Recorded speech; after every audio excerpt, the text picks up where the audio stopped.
And now for our feature presentation.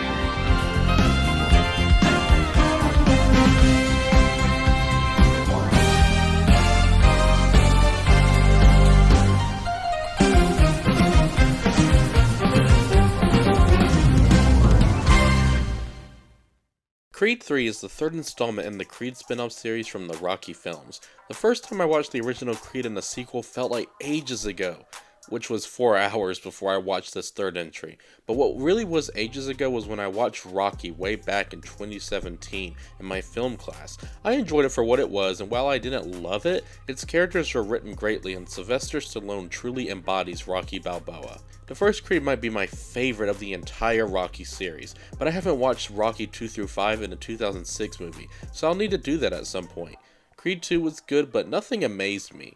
Now we have Creed 3, which completely takes out the Rocky element so the series can fully become its own thing. This is the 9th installment in the long-running boxing series, and it feels so amazing to be able to say that the 9th movie of this whole franchise is one of the best, something I can't really say about another 9th installment in a franchise.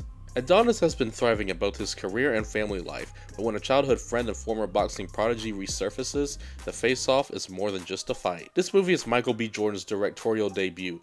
The man is one of the best black actors in not just recent memory, but of all time.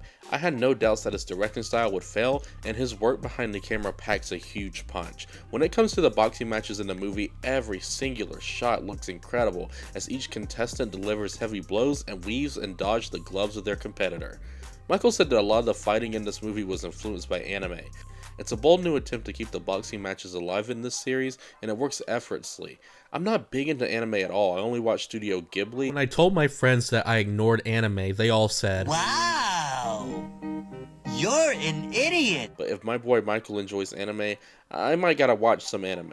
I hear My First Girl as a Gal is so good. That was sarcasm. The fights here are brutal, and fingers crossed we get the same style in Creed 4 if it happens. But boxing isn't what it's always been about with these movies. It's always been about the characters and what builds them up while breaking them down simultaneously. Michael B. Jordan is the best he's been as Adonis.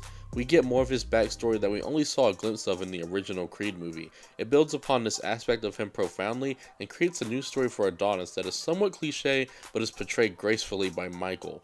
But Jonathan Majors is back again as Kang, but as a boxer, and his performance is nothing to be surprised about. Jonathan Majors once again takes a character and shows how he, alongside with Michael, is an incredible actor.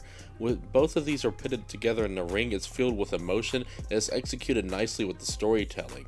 Some of the best villain versus hero stories are the one where the villain can be justified for their actions and can be seen to not be entirely the adversary. Creed 3 does this, which helps the movie a lot by making up a new character for Adonis to fight against that isn't connected to Rocky's past. The story is well written, but the pacing is what knocks this film down on its feet some and causes it to stumble. The movie is never boring, and it is very entertaining. The slow pace in the first 2 acts help build this conflict between the two. Once we get to the final act and the last match, things start going fast, and it isn't on the same par as the first 2 segments before it. The final match is a blast, but beforehand we have these slow yet well-crafted acts that are entertaining because of the sharp writing and emotional weight. But when the training montage kicks in and Michael's prepping to fight and they are both in the ring, it feels like the conclusion to everything was just rushed, and it feels a little bit too fast. In the end, Michael's debut behind the camera is a true knockout. It branches out from the rest of the Rocky franchise with new fighting styles that are shot to perfection and powerful performances by our main actors, and it gives a very great story.